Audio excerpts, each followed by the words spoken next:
It's a weekend, so no market update. Things seem pretty quiet on the Ukraine front. You'd think that war wouldn't respect the workman's code of weekends, but apparently, Saturdays are for the boys. Something cliche like that, I'm just mostly hearing reports, something like 2,000 ceasefire violations as of today.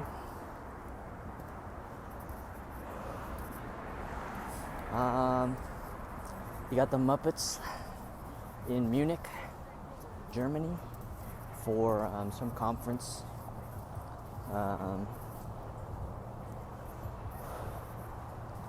We heard on Friday that SWIFT probably wasn't on the table, that the oil and gas pipeline not on the table. And the Muppets are still talking about a united front from the West, from NATO. Whatever. Zelensky was in Munich, so right as his country is being shelled and so forth, being shot at. Even here in the US, you got some fireworks, I guess. But right as this country's being shelled, Russia, I know this is sort of you're not supposed to talk about this sort of stuff, but Putin had made an analogy to Sleeping Beauty or something like that. Whether you like it or not, it's going to happen. His country is being raped. They can't really do anything without NATO support. And NATO support is pretty much not existent. It's not there. And so, in essence, Putin's analogy was right. He is sort of just raping Ukraine without any recourse from the West. If 2,000 ceasefire violations and constant shelling and troop movement isn't the beginning of war, I don't know what is. Funny thing about the U.S. Constitution is that we can bend the definition of war until Congress finally declares or votes with a majority to say that we're at war, and Congress is not going to do that because it's politically imprudent.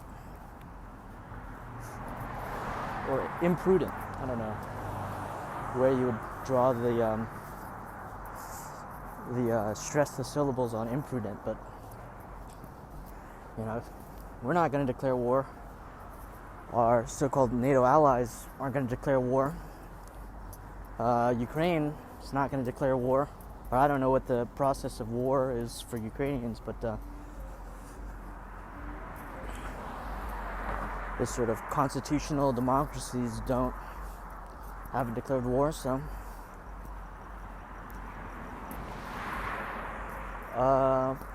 for all intents and purposes, we're not at war. And so, we're not even going to try to fight back, and Ukraine is being raped. It is what it is. You have to call it like you see it. Even though that word is just taboo. But like with the rape of Nanking or whatever, they don't even want to call it the rape of Nanking anymore. But that's just semantics, I guess. But the semantics are powerful because they give a much deeper insight into what's going on. Call a spade, a horse, and a rape. It's getting raped.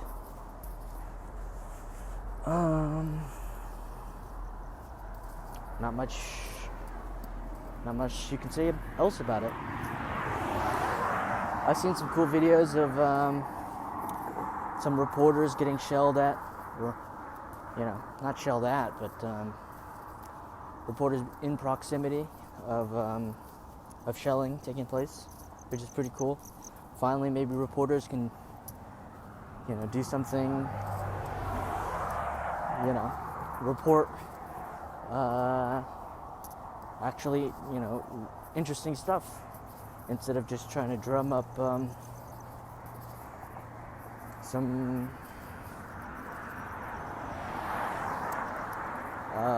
opinion piece about political state of affairs, So I saw one from AFP, or the French publication. Some reporters from AFP were getting shells fired in their direction. And then also I saw one from this Fox News guy who was there in Israel. That guy seems to be he seems to be in the thick of it when it comes to these armed conflicts. I don't know, I think that was back in February of 2020. When the whole Israel-Palestine thing was going down. At least one version of it anyway, or one instantiation of it. Israel and Palestine have been fighting for a long time, but back in 2021, we had saw some buildings getting demolished after the Palestinians kept trying to fire into Israel. Israel had demolished a couple of buildings in Palestine, and we got to see that live.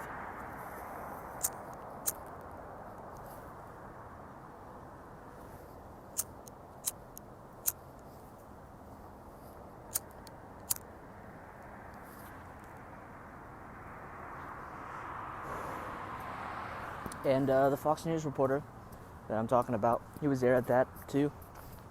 He was in the thick of it.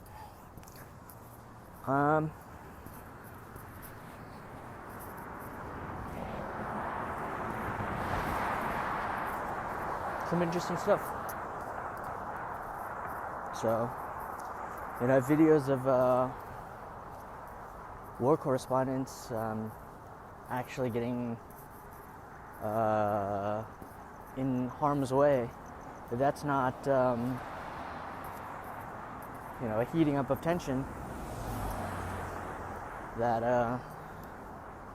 is indicative of war, I don't know what is. This is what happens when you degrade the language so much that you can't even say a war is a war, or God forbid, a rape is a rape. We have to pussyfoot around it because the concept behind it is so jarring. It's so rightfully so, but it's so emotionally charged, right?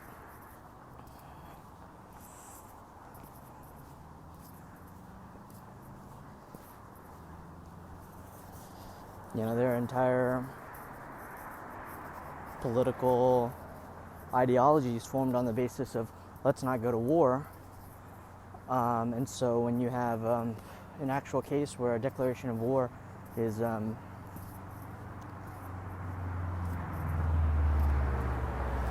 necessary, is prudent, you don't get it.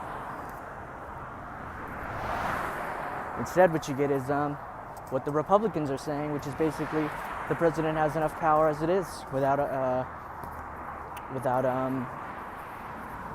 the Congress having to speak, which is, it goes counter to everything separation of powers is supposed to be about, right? What I'm talking about is in reference to is that the Democrats wanted to, the story goes is that the Democrats wanted to sanction Russia, and the Republicans wanted even harder sanctions, so they couldn't come to an agreement. And so we have no sanctions whatsoever on Russia, or no new sanctions whatsoever on Russia. And the Republicans have come out and said that, well, if the president wants to sanction Russia, he has enough in his power to do so, and we're not going to write the law. We're just going to let the president, have liberty with the law.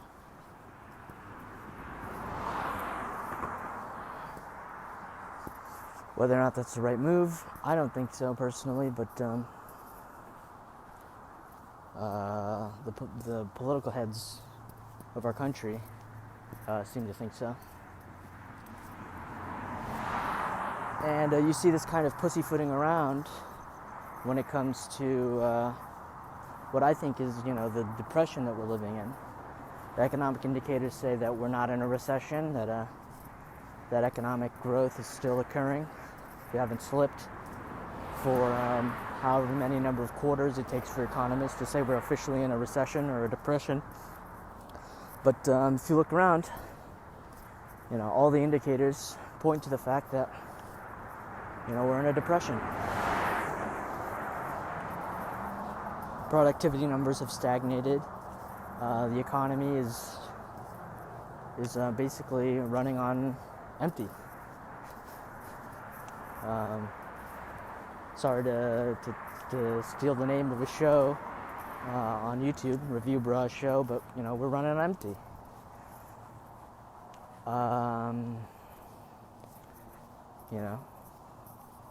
There's only so much you can do with an economy that's run on service sector jobs when the service sector isn't doing so hot. I was watching some movies from back in the day, or, just, 20, 30 years ago, even 50 years ago. And the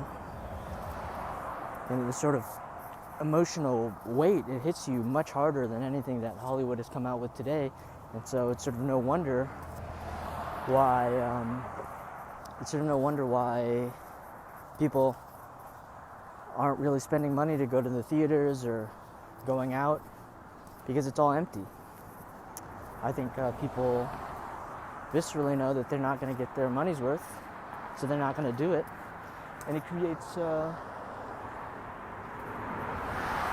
cycle of a downward demand cycle, a cycle of downward demand.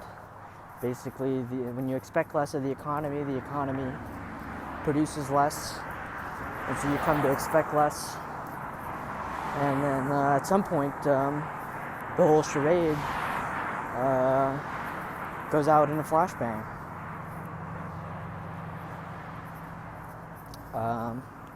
There were some good movies produced in the past, but then people began to realize that you could invest less money into movies, and you could make,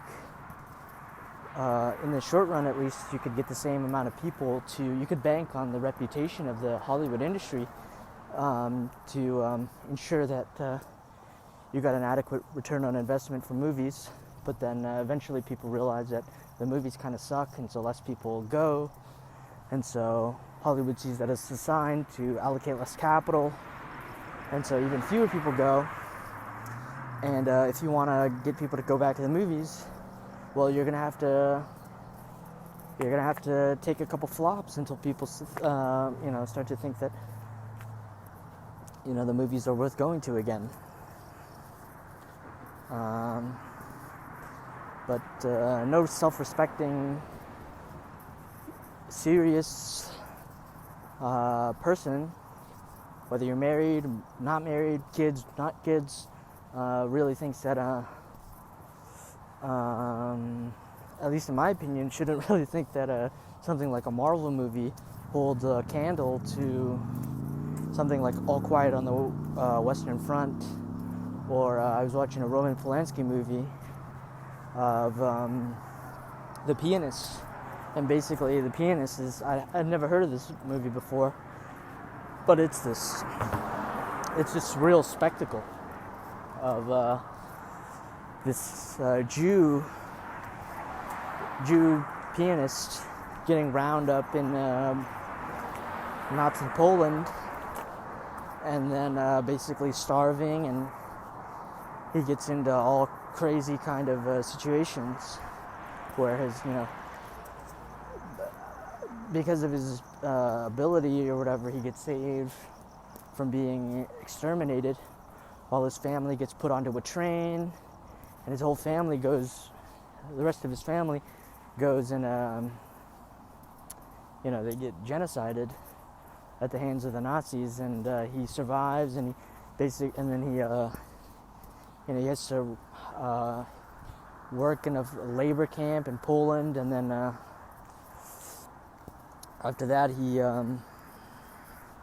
he escapes the labor camp, and then he has to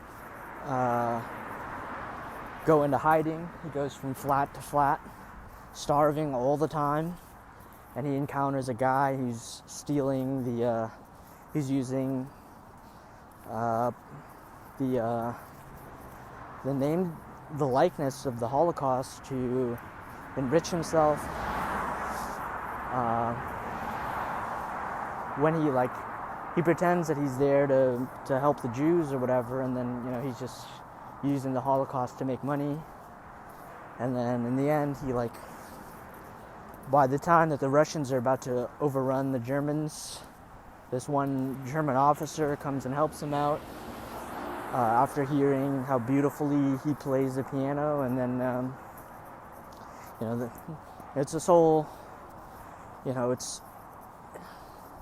there's a lot to it, with that.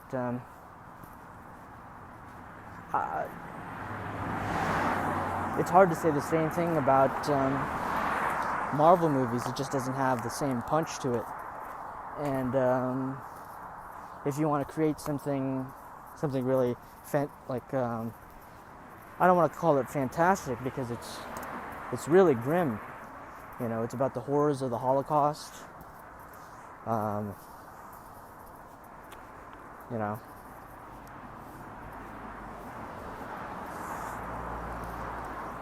it's really deep. Not deep. It's a horrifying instantiation of one man's story, surviving the German occupation of Poland.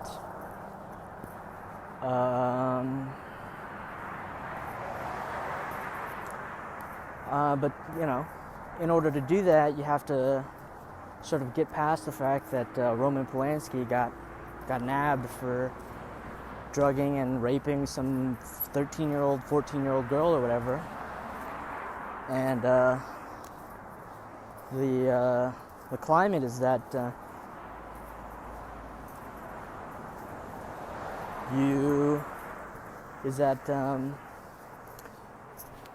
you're really banking on damage control rather than going out on a limb and trying to make something really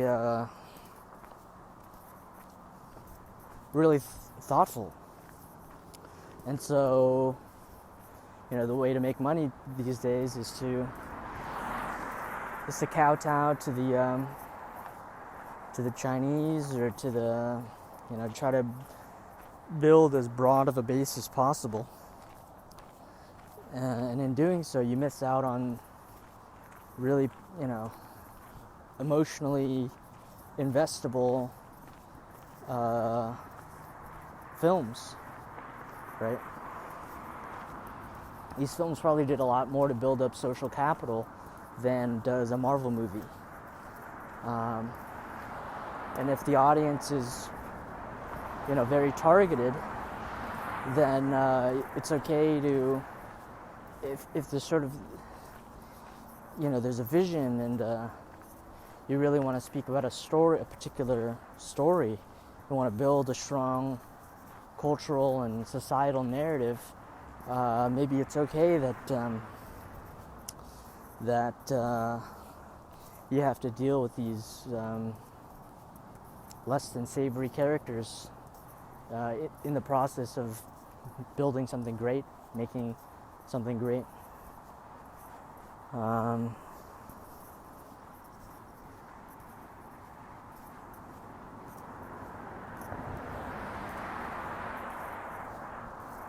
And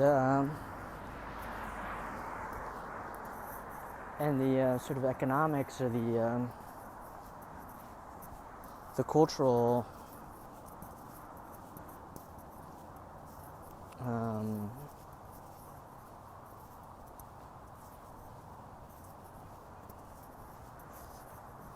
the culture allowed for that sort of thing.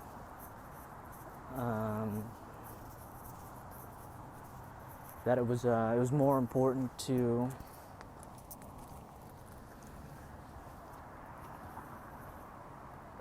of course the money is always a issue,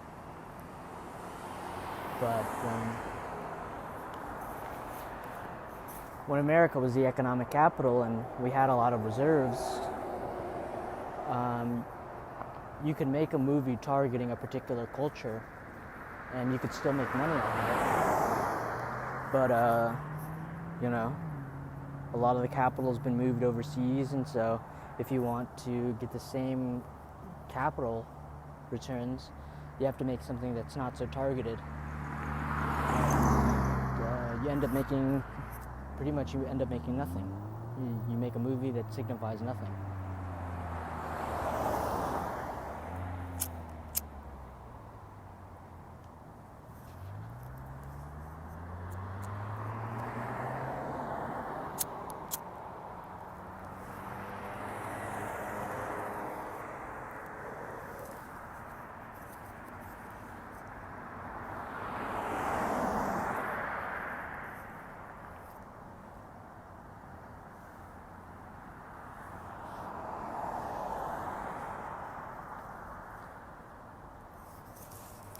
I'm of the opinion anyway that you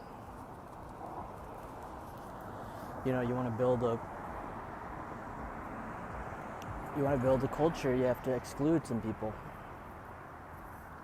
and that culture is what gives people meaning.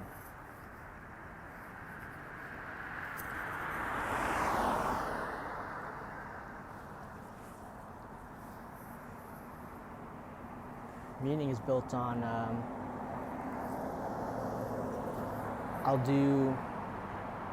I as a person will do something for my fellow that I won't do for people who are not my fellows. And if everyone is your fellow, well then it doesn't really mean anything anymore, right? If you treat everyone the same, you might as well treat everyone as equally as poorly.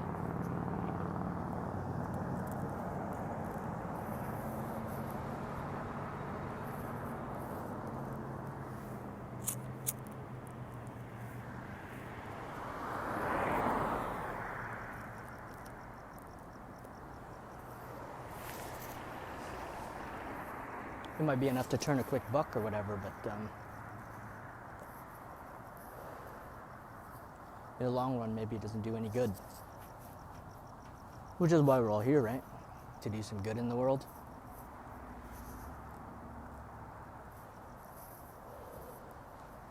The 70s made us think that there are more bad actors than there really are.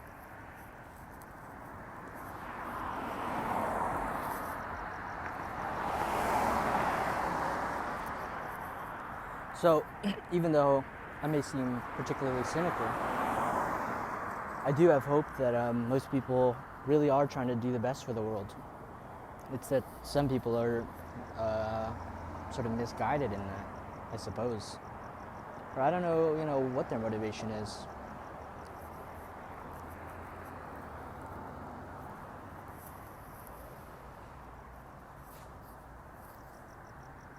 When the king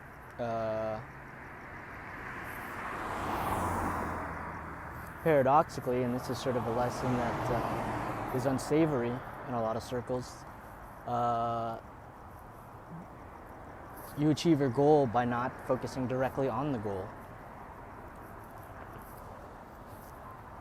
I say it's unsavory because some versions of this is that, at least the first time that I learned about something like this was from pickup artistry.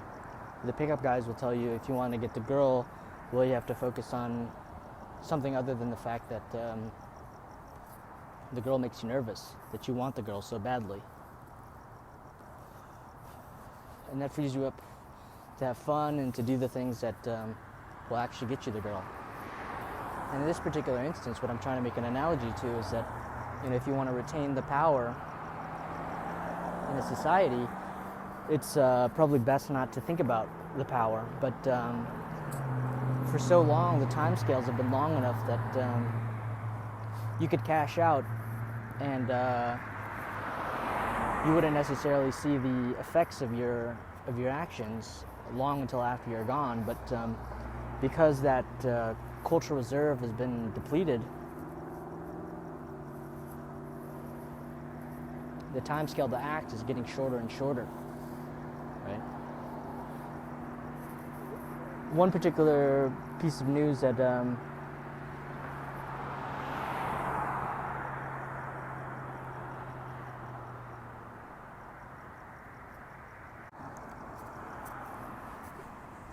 something I've been thinking about is that people are so obsessed about Nancy Pelosi making trades or whatever, and I don't think necessarily the Congress people should be banned from trading, but it's important to think about why they're so obsessed with trading. And it's like, because the way that the power structure is lined up right now, it's that you're trying to cash out before you get deposed.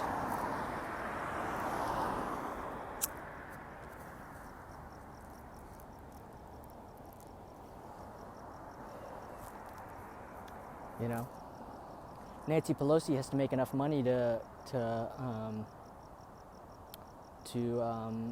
hide away on a private island, or else, when the revolution comes, she's not going to be spared.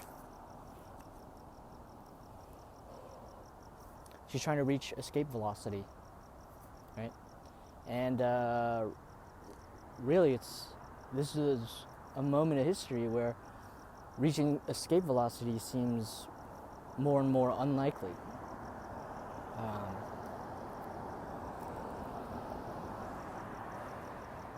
If you're the John Boehners of the world, well, you can make a name for yourself, and then, you can make a name for yourself being the typical Republican, and then John Boehner today is cashing out on weed stocks.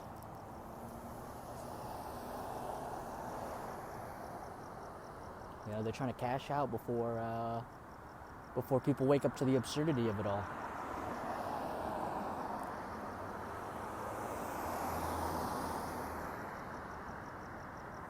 And people are waking up to it.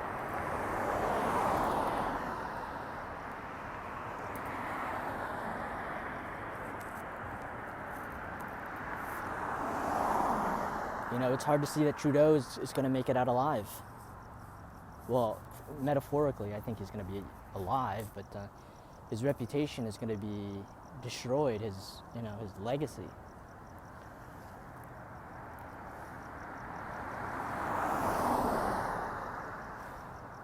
And they're sort of acting out against, I look at this whole investigation into Trump, and I think it's a whole charade. It seems like a little war game they're playing, trying to figure out, okay, if when things hit the fan, what is the extent to which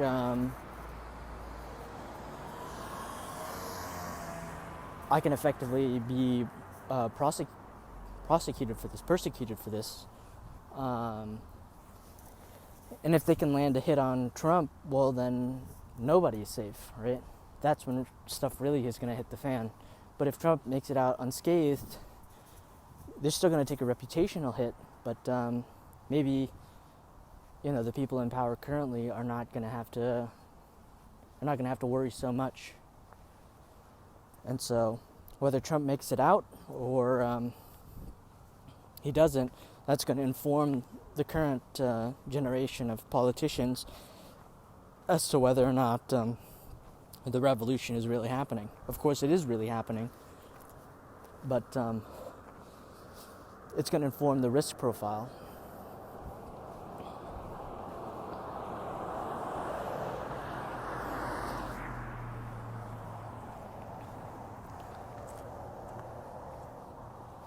it all seems like to me we're playing this like higher level third world game or second world game where you try to, convict the last guy of corruption when you're just as corrupt as they are. So,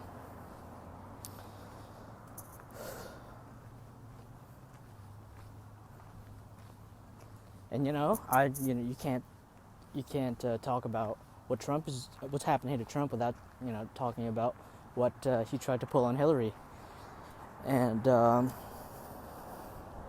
was a lot of energy behind that. A lot of people got swept up in it, myself included. I thought it was hilarious when Trump said lock her up, or in that moment in the debate where Hillary had said something and then Trump had said like, well, of course that's not going to happen because if I were president, you'd be locked up right now, or something like that. And we're basically, it's not a good sign. I don't know what to call it, but it's not a good sign.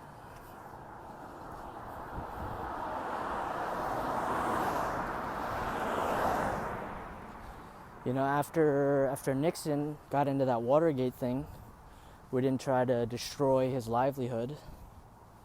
But with Bill Clinton, we did. And then with Hillary, we did. And then now with Trump, we're doing it. And so it's a concerning development. And I just don't see, now the horizon is getting closer and closer.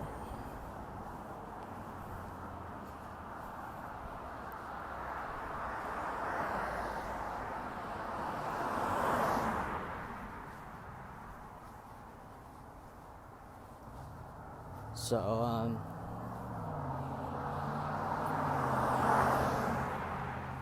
it's not going to be enough to leave Congress and become a lobbyist anymore, like it was in the good old days, I guess.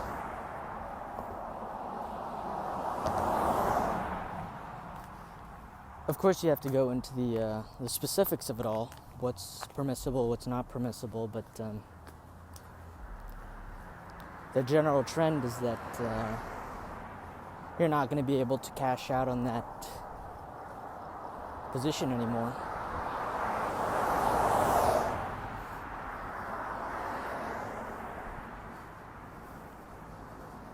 Basically, all of our politicians are basically trying to time the top.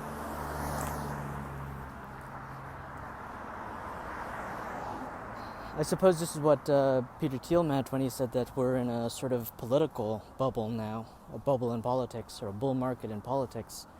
Everyone's trying to time the top and get out before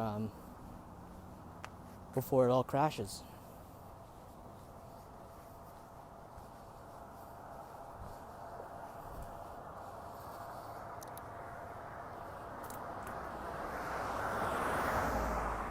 But if you're not in politics, everything else is decaying. And so, we're in the last stages before Black Tuesday, which is when the market crashed in the Great Depression.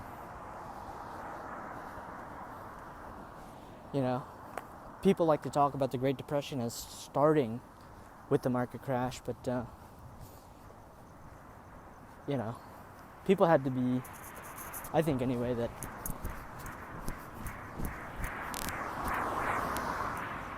it's highly probable that people were suffering long before the markets took a nosedive in the Great Depression, and I think that's what we're seeing now. People are suffering.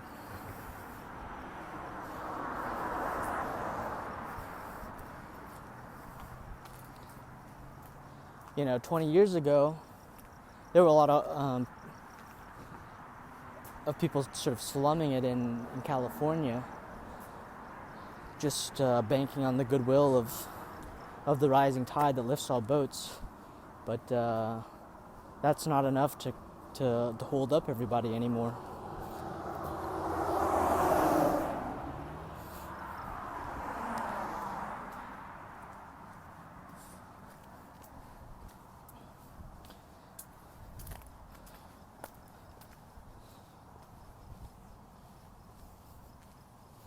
You know, and you see it with the starving artist phenomenon of New York too. That whole thing could exist because there were people, or there were patrons who could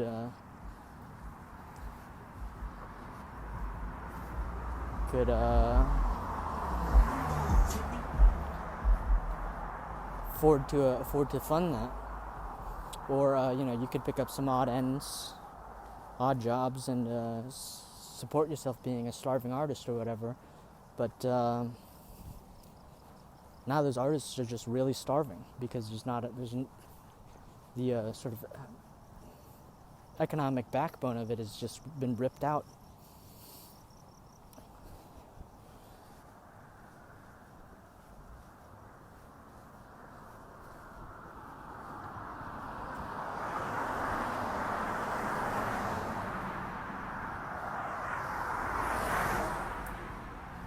There's a whole host of problems, and it's sort of unclear what you would do to fix it, if you could even fix it without, you know, toppling the whole system.